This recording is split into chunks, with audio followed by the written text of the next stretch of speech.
बिस्मिल्लाहिर्रहमानिर्रहीम, अस्सलाम वालेकुम। आज का जो हमारा टॉपिक है वो 10th क्लास की बायोलॉजी के चैप्टर नंबर 1 गैसियस एक्सचेंज से है। आज के टॉपिक में हम नमूनिया के बारे में पढ़ेंगे। इससे पिछले लेक्चर में ब्रोंकाइटिस और एम्फिसीमा के बारे में मैंने आप लोगों को बताया था। आज हम नमूनिया के बारे में बताएंगे कि नमूनिया क्या चीज़ है, ठीक है, और नमूनिया किस वजह से होता है और इसका इलाज क्या है। तो ये चीज़ें हम और इसके सिम्टम्स, इसको पहचाना किस तरह जाएगा, तो ये चीज़ें हम डिस्कस करेंगे। तो आते हैं अपने टॉपिक की तरफ। नमूनिया क्या चीज़ है? सिंपली मैं आप लोगों को बता दूं तो आप ये भी कह सकते हैं कि infection of the lungs is called नमूनिया। Lungs के अंदर इन्फेक्शन का हो जाना, इस अमल को नमूनिया कहा जाता है। अब अगर मैं डिटेल में जाऊं तो क्या कहेंगे? Inflammation of the lungs due to bacterial और वायरल इन्फेक्शन। जरासीम की वजह से, चाहे वो वायरस है या बैक्टीरिया है या फंजाई है, उसकी वजह से लंग्स के अंदर इन्फेक्शन का हो जाना। अब जब लंग्स के अंदर इन्फेक्शन होगा तो उस इन्फेक्शन को रोकने के लिए आपका इम्यून सिस्टम जो है वो एक्टिवेट होगा। वो इम्यून सिस्टम इन्फ्लेमेशन जो है इनिशिएट करेगा। वहां पर क्या हो जाएगा? उस जगह पर इन्फ्लेमेशन हो जाएगी और इन्फ्लेमेशन की वजह से स्वेलिंग भी होगी और साथ साथ और भी सिम्टम्स होंगे, मैं डिटेल में अभी बता दूंगा। तो पानी भी साथ साथ जो है वो लंग्स के अंदर इकट्ठा हो जाएगा। एल्व्यूलर जो एयर सैक्स होते हैं उसके अंदर पानी भी इकट्ठा हो जाता है। तो इस अमल को हम क्या कहते हैं? इस अमल को नमूनिया कहते हैं, ठीक है। मैं डायग्रामेटिकली आप लोगों को बता दूं तो सबसे पहले आते हैं लंग्स की तरफ। ये मैंने एक लंग का स्ट्रक्चर ड्रा कर लिया। लंग्स के अंदर एयर सैक्स मौजूद होते हैं, छोटे छोटे, जिसको एल्व्यूलर सैक कहा जाता है, ठीक है। वो एल्व्यूलर सैक जो होते हैं वो बेसिकली मुश्तमिल होते हैं किस चीज़ पर? एल्व्यूलाई पर। जो सिंगुलर को हम क्या कहते हैं? जो सिंगल होता है उसको हम क्या कहते हैं? एल्व्यूलस कहते हैं। अब ये एल्व्यूलस है। ये एल्व्यूलस जो है, जब एयर जाती है, मतलब हवा अंदर की तरफ जाती है लंग्स के अंदर, तो हवा अपने साथ जरासीम को भी ले जाती है। अगर किसी जगह पर हवा जो है वो जरासीम से, मतलब उसके अंदर जरासीम शामिल है, बैक्टीरिया शामिल है, वायरस शामिल है या कोई भी चीज़ हो, तो ये चीज़ें क्या हो जाएगा? ये लंग्स के अंदर चली जाएगी और लंग्स के अंदर फिर फर्दर ये एल्व्यूलस में चली जाएगी। अब जब ये चीज़ें, मतलब ये जरासीम, चाहे फंजाई है, वायरस है या बैक्टीरिया है, नॉर्मली ज़्यादातर बैक्टीरिया होता है और उस बैक्टीरिया का नाम है स्ट्रेप्टोकोकस निमोनाई। अब ये जरासीम जब अंदर की तरफ चले जाते हैं तो एल्व्यूलस, जब ये इनके वॉल्स के साथ टकरा जाते हैं तो यहाँ पर ये इन्फेक्शन काज करते हैं।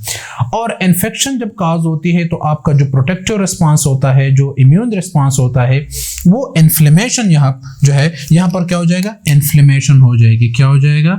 इन्फ्लेमेशन।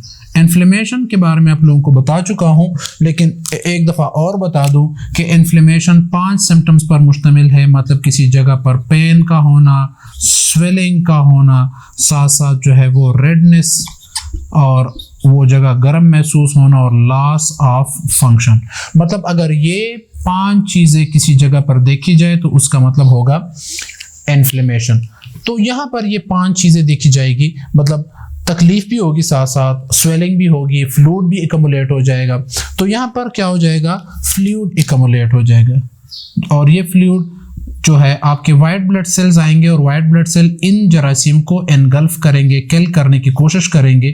तो वाइट ब्लड सेल जब ज़्यादा इकट्ठे हो जाए तो वो पस बनाते हैं। यहाँ पर क्या हो जाएगा? पस। वो जो है वो इसको डिस्ट्रॉय करने के लिए इसके ऊपर एंजाइम छोड़ देते हैं इन जरासीम के ऊपर, तो वो खुद ब खुद उसका पस बन जाता है, प्लेम बन जाता है। वो पस यहाँ पर एकमुलेट हो जाता है, यहाँ पर जमा हो जाता है। जब हम सांस लेते हैं तो सांस के लिए यहाँ पर स्पेस नहीं मौजूद, इस वजह से सांस लेने में दुश्वारी होती है, शॉर्टनेस ऑफ ब्रीथ जो है वो काज हो जाता है और तकलीफ शुरू हो जाती है जब यहाँ पर फ्लूइड जमा हो जाता है, ठीक है।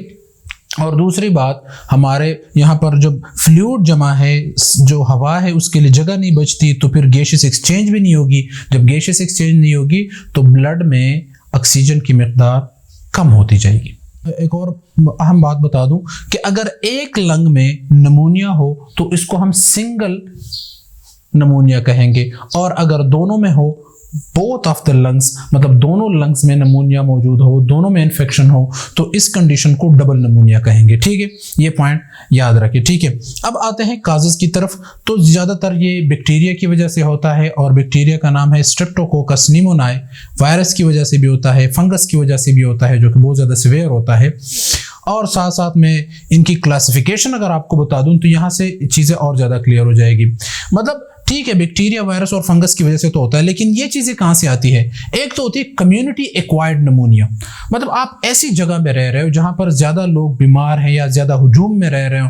ठीक है, मतलब एक कमरे में बहुत सारे लोग जो है वो इकट्ठे रह रहे हैं और उसमें से बीमार लोग भी मौजूद होते हैं, तो मतलब हाइजेनिक कंडीशन नहीं है। मतलब आप एक ऐसे माहौल में रह रहे हो जहाँ पर हाइजीन का ख्याल नहीं रखा जाता, जहाँ पर सफाई नहीं है, जहाँ पर लोग बीमार भी है, आप उनके साथ कांटेक्ट में आ रहे हो, आप उनके सामने बैठकर उनसे बातें करते हो, तो वो सामने जब बातें करता है उसके मुंह से ड्रॉपलेट्स वगैरह निकलती है और आप उसको इनहेल करते हो, तो जरासीम अगर उसके अंदर है, मौजूद है और आपके लंग्स के अंदर चला गया, तो वो जाहिर बात है नमूनिया काज करेगा। ठीक है, और हेल्थ केयर एक्वायर्ड नमूनिया, कुछ लोग होते हैं जो अपनी हेल्थ की केयर नहीं करते, हेल्थ केयर एक्वायर्ड नमूनिया होता है। कुछ लोग बेपरवाह होते हैं, मतलब अपने जिस्म का ख्याल नहीं रखते, ऐसे जगहों पे बैठते हैं जहाँ पर जरासीम मौजूद होते हैं, ऐसी जगहों पे जाते हैं जहाँ पर जरासीम मौजूद होते हैं। हॉस्पिटल एक्वायर्ड नमूनिया होता है, कुछ लोग मतलब हॉस्पिटल में एडमिट होते हैं किसी और बीमारी की वजह से, यहाँ पर वहाँ पर और भी मरीज मौजूद होते हैं जिनकी वजह से ये बीमारी भी लग जाती है। साथ साथ एस्पिरेशन नमूनिया भी होता है। एस्पिरेशन नमूनिया इस तरीके से होता है कि कभी कभार ऐसा होता है कि उल्टियाँ आती हैं, जब वॉमिटिंग होती है, तो वॉमिटिंग जब उसको हम इनहेल करते हैं, मतलब अब वॉमिटिंग हो रही है और बंदा अगर ऐसे मतलब स्ट्रेट पड़ा हुआ है और उसको उल्टियाँ शुरू हो जाए ना, अगर वो बेड पे लेटा हुआ है और उसको उल्टियाँ शुरू हो जाए, तो उसका मुंह टिल्ट कर लेना चाहिए, साइड पे मतलब मोड़ देना चाहिए, ताकि मतलब उल्टियाँ जो है वो साइड पे आए। और वो जब सांस लेता है उसको साफ भी कर लेना चाहिए। अगर जब वो सांस लेता है तो सांस के साथ अगर थोड़े से भी ड्रॉपलेट्स लंग्स के अंदर चले गए तो इसकी वजह से भी होता है। ठीक है, अच्छा, दूसरी बात ये भी होता है कि बच्चों में देखा जाए, जब न्यू बॉर्न बेबी जब पैदा होता है तो उसके मुंह में और मतलब नाक में और इस तरह फ्लूइड मौजूद होता है, जो एमनियोटिक फ्लूइड मौजूद होता है, उसको एस्पिरेट किया जाता है, उसको निकाल दिया जाता है। लेकिन अगर वो प्रॉपरली निकाला नहीं जाता और वो मतलब सांस लेने के साथ साथ जब बच्चा पहली दफ़ा सांस लेता है तो वो जब सांस के अंदर चले जाते, सांस के साथ लंग्स के अंदर वो फ्लूइड चला जाता है, तो उसकी वजह से भी हो सकता है। ठीक है, सर्दी की वजह से भी हो सकता है, बच्चों को हो सकता है, या जब माए बच्चों को दूध पिलाती है उसकी वजह से भी जरासीम अंदर की तरफ जा सकते हैं अगर सफाई का ख्याल नहीं रखा जाता। तो बच्चों में ज़्यादातर कॉमन होता है और सर्दियों के सीजन में ज़्यादा कॉमन होता है बच्चों में। ठीक है, एक तो उनका इम्यून सिस्टम बहुत ज़्यादा वीक होता है, तो ये भी एक रीज़न है। अब आते हैं सिम्टम्स की तरफ। सिम्टम्स बहुत क्लियर कट है, कफ विद म्यूकस, मतलब खांसी होगी और उसके साथ बलगम आएगा, म्यूकस आएगा, फ्लेम आएगा, जो मैंने आप लोगों को यहाँ बता दिया कि ये म्यूकस एक्युमुलेट हो गया है। और वो फ्लेम जो होता है वो या तो येलो कलर का होगा या ग्रीन कलर का होगा। शॉर्टनेस ऑफ ब्रीथ, सांस लेने में दुश्वारी, जो मैंने आप लोगों को पहले बता दिया। हाई टेम्परेचर, इसके साथ हाई टेम्परेचर, मतलब जब इन्फ्लेमेशन हो जाती है तो उसके साथ साथ टेम्परेचर भी बढ़ जाता है। ठीक है, तो टेम्परेचर का ज़्यादा हो जाना, साथ साथ चेस्ट पेन, सीने में मतलब दर्द महसूस होना, लॉस ऑफ एपेटाइट, भूख न लगना, और साथ साथ क्या है, वीजिंग। असल में भूख क्यों नहीं लगती? अगर आपका मेटाबॉलिज्म स्लो है तो आपको भूख नहीं लगेगी, और अगर आप जब खाना खाते हैं, मतलब अगर आपका जिस्म नॉर्मल है, ऑक्सीजन प्रॉपरली सेल्स तक पहुंच रहा है और सेल जो है वो मेटाबॉलिज्म प्रॉपरली कर रहा है, तो आपको भूख भी लगेगी। लेकिन इस टाइम इस वजह से तो ये हो जाता है, मतलब अगर, लेकिन जब ये बीमारी लगती है नमूनिया, तो नमूनिया के दौरान क्या होता है कि एक तो ऑक्सीजन नहीं पहुंचता सेल्स तक, जब ऑक्सीजन नहीं पहुंचता तो थकावट भी होगी, मेटाबॉलिज्म जो है वो डाउन हो जाएगा, मतलब आपके सेल्स के अंदर फूड का ब्रेकडाउन, एरोबिक रेस्पिरेशन वो नहीं होगा, तो आपको एनर्जी भी नहीं मिलेगी, थकावट भी होगी, और साथ साथ आपको भूख भी नहीं लगी, क्योंकि रिक्वायरमेंट नहीं है। एनर्जी मतलब खुराक तो मौजूद है, लेकिन उसका ब्रेकडाउन करने के लिए ऑक्सीजन चाहिए, ऑक्सीजन नहीं मिल रहा। ठीक है, और इसकी वजह से बच्चों में देखा जाता है कि वो उनका कलर जो है वो ब्लू हो जाते हैं, मतलब ऑक्सीजन की कमी की वजह से। ठीक है, ब्लड में ऑक्सीजन की कमी आ जाती है, जिसकी वजह से मतलब जिस्म का कलर जो है वो चेंज हो जाता है, ब्लू हो जाता है। ठीक है, और वीजिंग साउंड, जब सांस लेते हैं तो सांस लेने के साथ साथ मतलब दुश्वारी भी होती है, और दुश्वारी के साथ साथ एक आवाज़ भी निकलती है, जो कि स्टेथोस्कोप के जरिए आप लोग उसको फील कर सकते हो। ठीक है, लास्ट पे आते हैं ट्रीटमेंट की तरफ। ट्रीटमेंट में एंटीबायोटिक्स जो है वो लाजमी है सेकेंडरी बैक्टीरियल इन्फेक्शन को रोकने के लिए, या अगर बैक्टीरियल इन्फेक्शन है स्ट्रेप्टोकोकस निमोनियाई की वजह से है तो एंटीबायोटिक लाजमी है, ठीक है।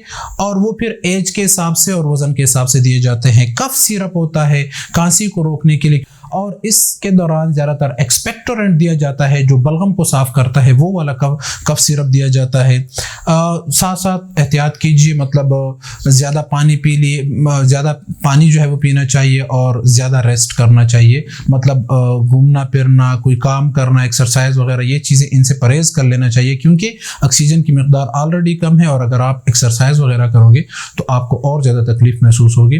तो इससे बचने के लिए रेस्ट ज़रूरी है। ये था आज का हमारा लेक्चर जो कि नमूनिया के बारे में था। इंशाल्लाह अगला लेक्चर हमारा अस्थमा के ऊपर होगा। थैंक यू, अल्लाह हाफिज़।